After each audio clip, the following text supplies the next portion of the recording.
Run a steady electrical current through a copper wire. Iron filings will snap into perfectly closed concentric loops around the conductor. Follow any single magnetic field line, and you will never find a starting point or an ending point. The loop continuously feeds back into itself. This diagram illustrates how static electric fields behave entirely differently. Lines radiate outward from positive charges, infinite sources, with a net outflow. They terminate inward on negative charges, infinite sinks, with a net inflow.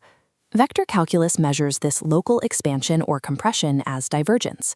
Magnetic fields behave like an incompressible fluid in a continuous vortex.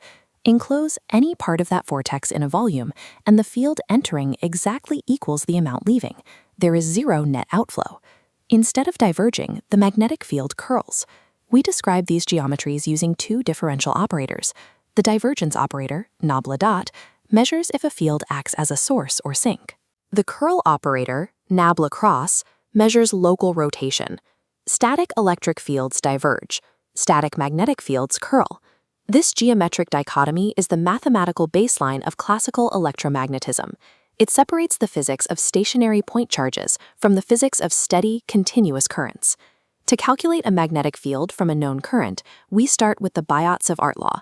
This equation is a volume integral that sums up the magnetic contributions of infinitely small current elements distributed through space.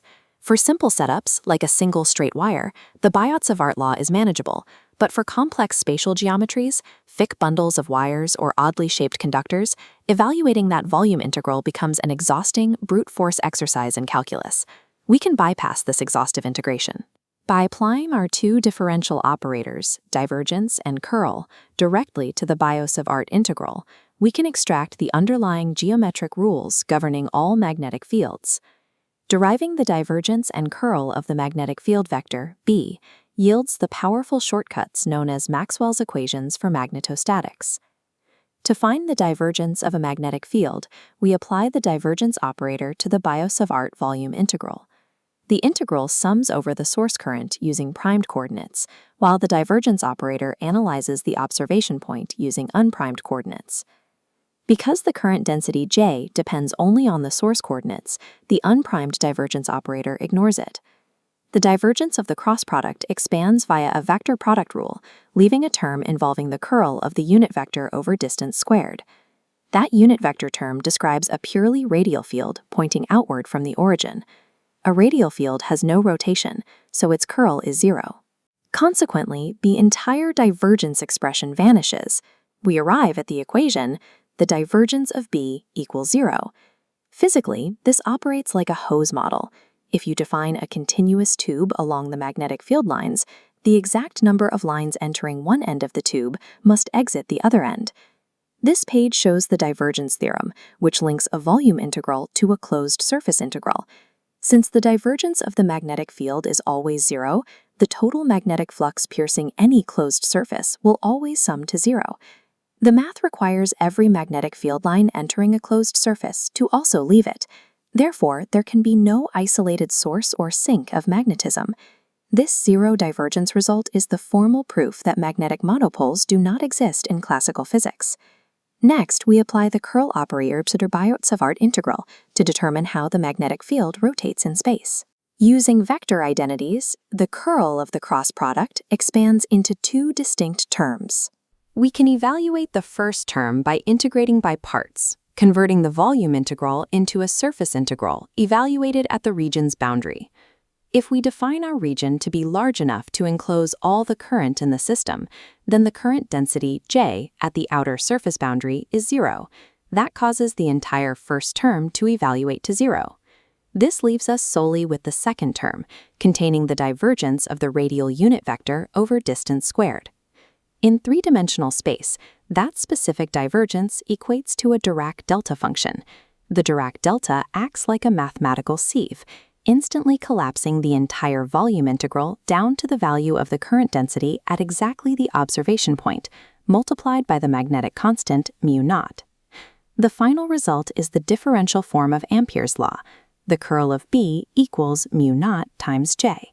This proves that the local rotation, or curl, of a magnetic field is driven entirely and exclusively by the density of the electric current at that exact point in space. We can convert Ampere's law from its microscopic differential form to a macroscopic integral form using Stokes' theorem. This integral form states that the line integral of a magnetic field around a closed loop is directly proportional to the total enclosed current piercing the surface bounded by that loop. We can use this to instantly calculate the magnetic field of a long solenoid. If we draw a rectangular Amperian loop, half inside and half outside the coils, we can evaluate the field along its four sides. The infinite symmetry of the closely wound coils dictates that the field outside the solenoid is zero. Furthermore, the field cannot have a radial component, so the segments running perpendicular to the axis contribute nothing to the integral. Only the segment parallel to the interior axis yields a value. The integral simplifies immediately to b times the length of the loop, revealing that the interior field is perfectly uniform, mu naught times the turn density times current.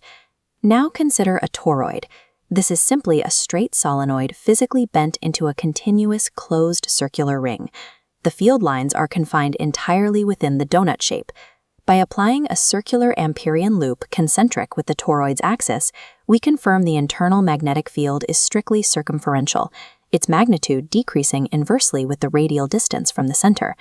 In geometries with appropriate symmetry, Ampere's law turns pages of exhausting calculus into a one-line algebraic solution. This grid presents the four mathematical pillars of static electromagnetism. Looking at divergence, electric fields diverge outward from source charges. Magnetic fields have zero divergence, confirming the absence of magnetic point charges. Looking at curl, static electric fields are strictly irrotational. Magnetic fields possess curl, rotating continuously around the electric currents that generate them. James Clerk Maxwell recognized the underlying geometric symmetry here, compiling these disparate observational laws into a unified mathematical framework. This image displays early magnetic core memory. The ability to read and write data to these specific toroidal rings relies entirely on the precise geometries described by Ampere's law and the solenoidal nature of the field. These four equations form a complete architecture, but with one critical limitation. They only hold true when currents are steady and charges are entirely stationary. Once charges accelerate and currents vary with time, the electric and magnetic fields cross over, coupling together to form self-propagating electromagnetic waves. To understand the physics of light, we have to introduce time into the equations.